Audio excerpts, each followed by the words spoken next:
இந்த பாட்டியோட பேர் ஜெனிஃபர். ஜெனிஃபர் காலையில எந்திரிச்ச உடனே யூரின் எடுத்து அவங்க ஃபேஸ்ல அப்ளை பண்ணிக்கிறாங்க.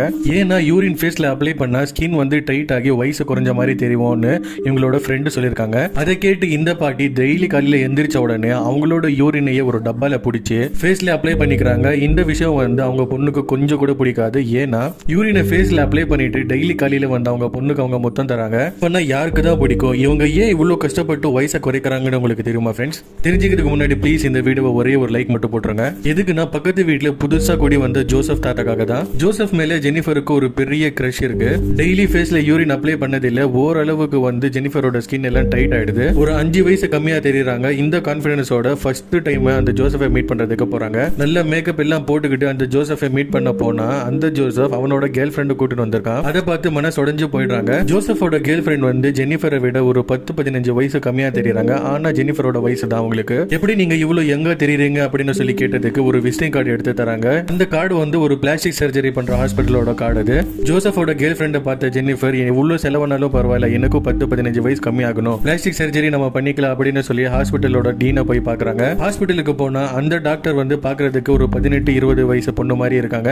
ஆனா அந்த பொண்ணுக்கு வந்து வயசு 60. இதே ஹாஸ்பிட்டல்ல என் உடம்பு ஃபுல்லா பிளாஸ்டிக் சர்ஜரி பண்ணு, நான் 60 வயசுல இருந்து 18 வயசுக்கு மாறிட்டேன் அப்படின்னு அந்த டாக்டர் சொல்றாங்க. இதை கேட்ட ஜெனிஃபர் கண்ணை மூடிக்கிட்டு சைன் பண்ணிட்டு வந்துடுறாங்க.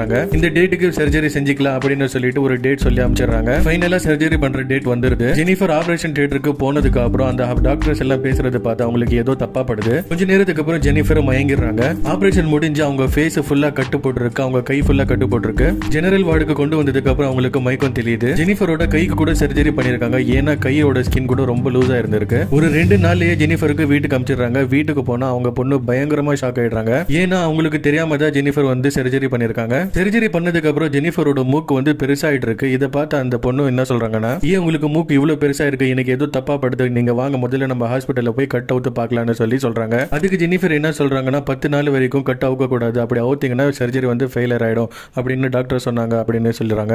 ஒரு வாரத்துக்கு அப்புறம் ஜெனிஃபர் அந்த டாக்டர் கூப்பிட்டு உங்க கட்டு அவுக்குறது வந்து நான் ஒரு ஸ்பெஷலா பண்ண போறேன், எப்படின்னா ஒரு பார்ட்டி அரேஞ்ச் பண்ணி அந்த பார்ட்டிக்கு மத்த எல்லா டாக்டர்ஸையும் கூப்பிட்டு காமிக்க போறேன் அப்படின்னு சொல்றாங்க. நீங்க 10வது நாள் நல்ல ரெடி ஆகி அந்த இடத்துக்கு வந்துருங்க அப்படின்னு சொல்லி அமைச்சிடுறாங்க. ஜெனிஃபரும் ரெடி ஆகி கிளம்புறாங்க. ஆனா இவங்க மட்டும் தான் போறாங்க, அவங்க பொண்ணை கூப்பிடல.